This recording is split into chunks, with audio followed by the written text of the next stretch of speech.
नमस्कार, प्रणाम आप सभी को। इस वीडियो के माध्यम से मैं बहुत कुछ कहना चाहता हूं आप लोगों से, जरा गौर से सुने। हमारे बिहार लोजपा संसदीय बोर्ड के अध्यक्ष एवं पूर्व विधायक आदरणीय राजू तिवारी जी ने केसी त्यागी को एक पत्र लिखा है, जिसमें केसी त्यागी जी को आईना दिखाने का काम किया गया है।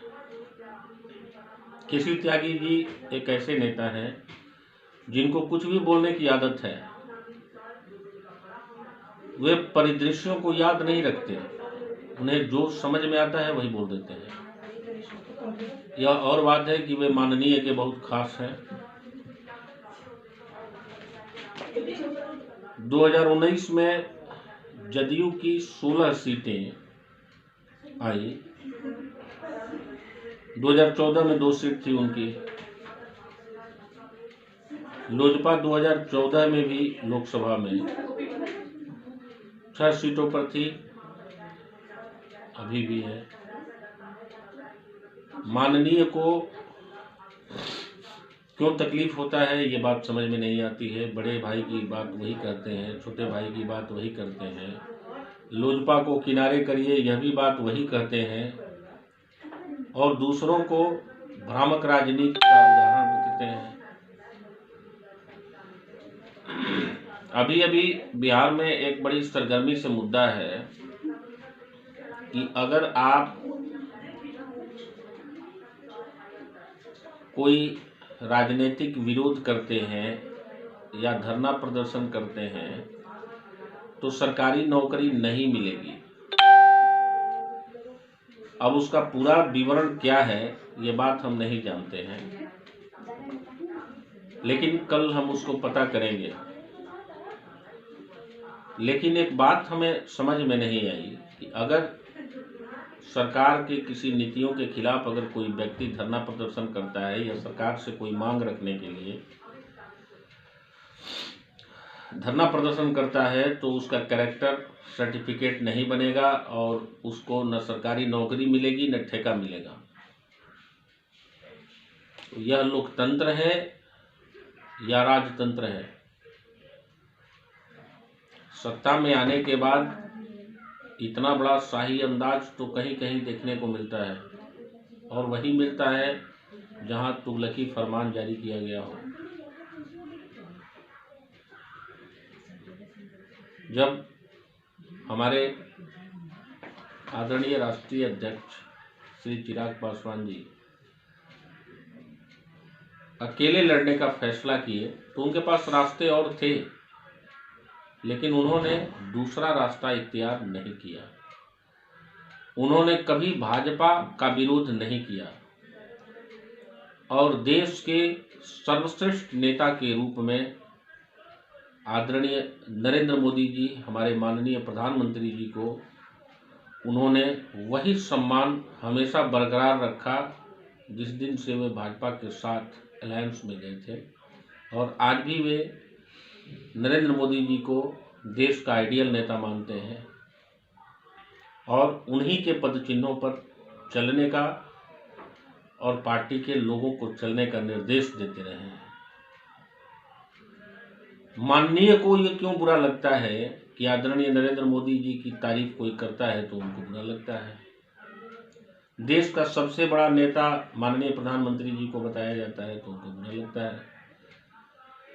और आप हमारे प्रदेश के मुखिया हैं, और प्रदेश में अगर किसी चीज की समस्या होगी तो यह निश्चित है कि आपसे कहा जाएगा, आपको बुरा लगना नहीं चाहिए। चलिए मान लेते हैं कि जल नल योजना में गड़बड़ी नहीं हुई है, लेकिन आप जांच तो करा लीजिए और बढ़िया से जांच करा लीजिए। मैं एक जगह की बात बता देता हूँ, बक्सर जिला की, जहाँ का मैं स्थायी निवासी हूँ, वहाँ मैं चलकर गड़बड़ी दिखा दूंगा। आप कार्रवाई करने के लिए तैयार रहिए, और जगहों पर भी जाके आप देख लीजिए, कार्य का विवरण आप हमें दीजिए और हमारे साथ में पदाधिकारी चले, हम दिखाते हैं कि कहाँ कहाँ गड़बड़ी हुई है।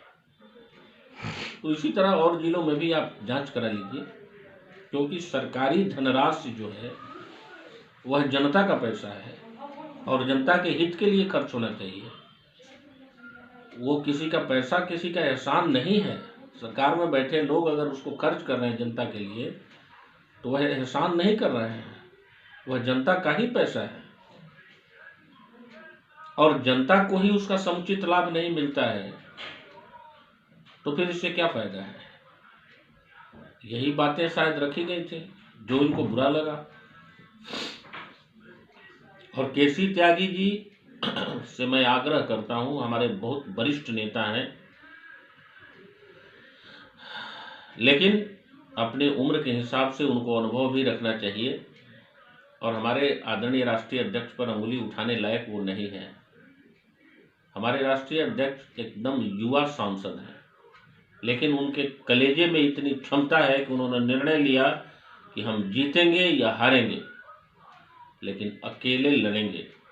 और उनके खिलाफ जो बड़े भाई अपने आप को बताते हैं, और उनका नुकसान हुआ 2 में से 1 सीट का। आपका कितना नुकसान हुआ केसी त्यागी जी, आप खुद समझदार हैं। और आपको किसी पार्टी ने नहीं हराया है, आपको आपके अहंकार ने हराया है। आप आज भी अपने अहंकार को त्यागें, स्पष्टवादी राजनीति करें, जातिवाद की राजनीति से ऊपर उठें, धर्मवाद की राजनीति से ऊपर उठें। आप देखिए आप सही रहेंगे, लेकिन आपसे ऐसा संभव नहीं है। मैं सभी बिहार वासियों से अपील करना चाहता हूं कि संवैधानिक तरीके से आप निर्णय ले सकते हैं कि बेहतर कौन है। और हमारे आदरणीय स्वर्गीय श्री रामविलास पासवान साहब, जो हमारे लोजपा के संस्थापक रहे, वे कभी भी किसी के साथ अहित नहीं किए हैं, खास तौर पर माननीय के साथ तो एकदम नहीं किए हैं। लेकिन उनके मृत्यु काल में भी राजनीति का स्तर क्या रहा वह किसी से छुपा नहीं है। मैं बहुत बातें नहीं कहना चाहता, कम शब्दों में अपनी बात समाप्त करता हूं, लेकिन हमारे कहने का इशारा आप लोग समझ गए होंगे। धन्यवाद, प्रणाम।